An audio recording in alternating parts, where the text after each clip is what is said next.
Welcome the Reverend Dr. Siaosi Salesulu of the Vailele Congregational Church to lead us in prayer and a spiritual word of encouragement. Let us worship God. He went to Nazareth, where he had been brought up, and on the Sabbath day he went to the synagogue. As was his custom, he stood up to read. On another Sabbath, he went into the synagogue and was teaching. Talofa lava to everyone. It is an honour and a privilege to be amongst very high calibre and dignitaries from the political spectrum to the Samoan people, even through the church. It is an honour. It's probably been said, but Her Excellency Carmel is from Vailele, and that's just not me trying to attach myself to the Honourable Prime Minister or trying to get something from her, but she is and she will say that afterwards, and but it is a blessing. It says that life will take you to many unexpected places, but love will always bring you home.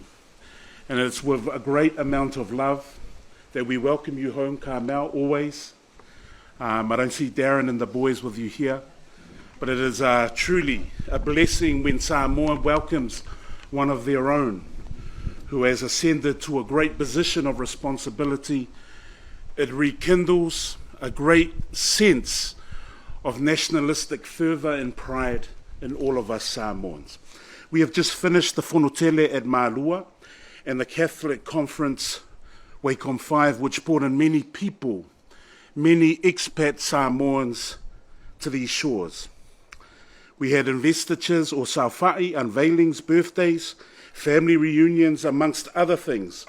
And there was a massive influx of our people visiting Samoa.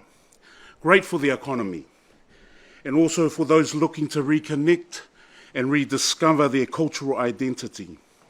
Now, our Bible reading this evening is taken from Luke 4, verse 16, and Luke chapter 6, verse 6. It explains how Jesus went back home. He goes to the synagogue, he stands up, he reads the scripture, and he teaches.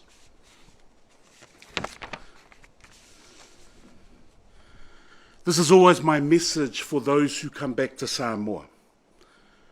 Go back to the village.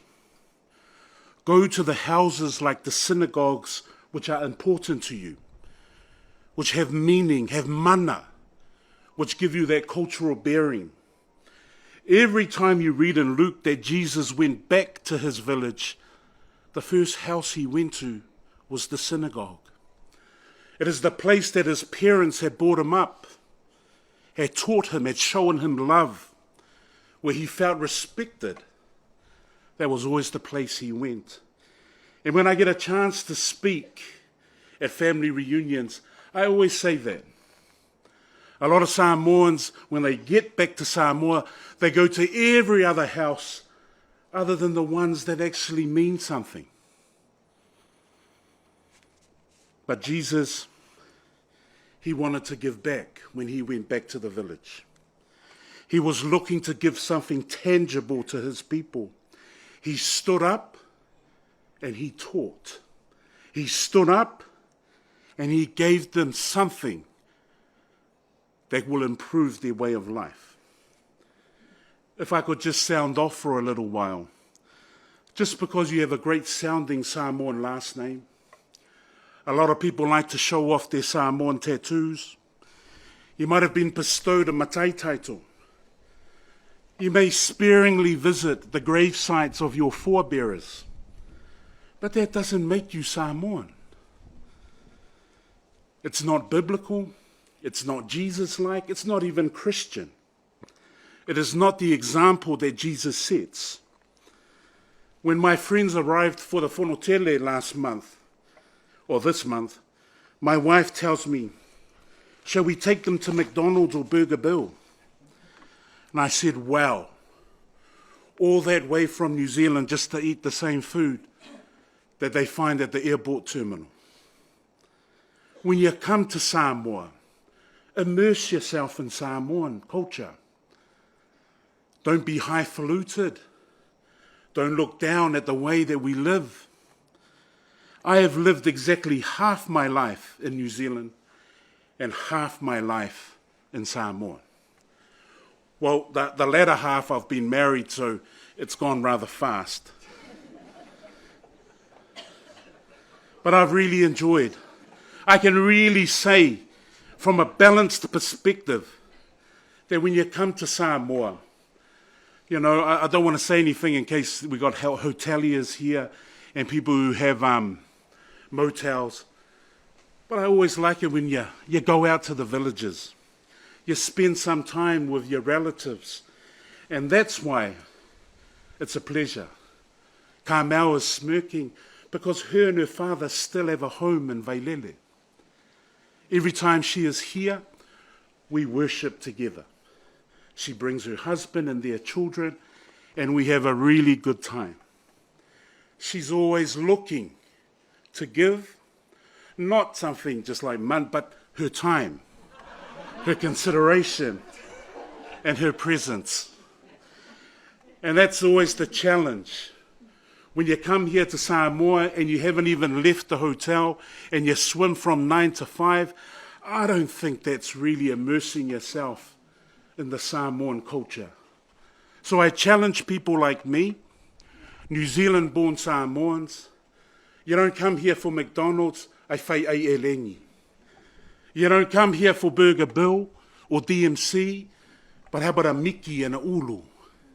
The same food that our forebearers ate, because if you don't, then you end up looking like this.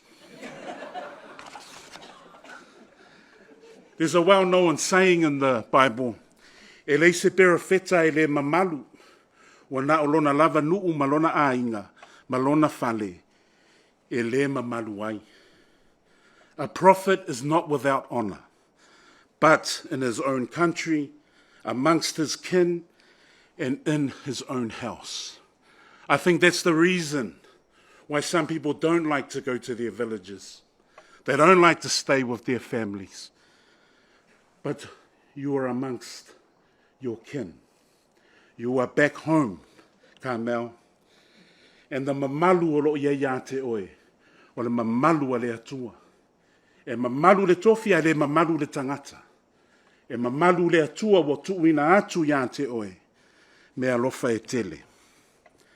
The best journeys in life are the journeys that bring you home. Carmel, I've said it to you before after the general election, chase your dreams, but always know the road that will bring you home again. When after all is said and done, and you've achieved everything with that God-given talent, myself, Vailele, Samoa, Darren, and the children in the Sepuloni clan will welcome you home. Te o tātou te tā.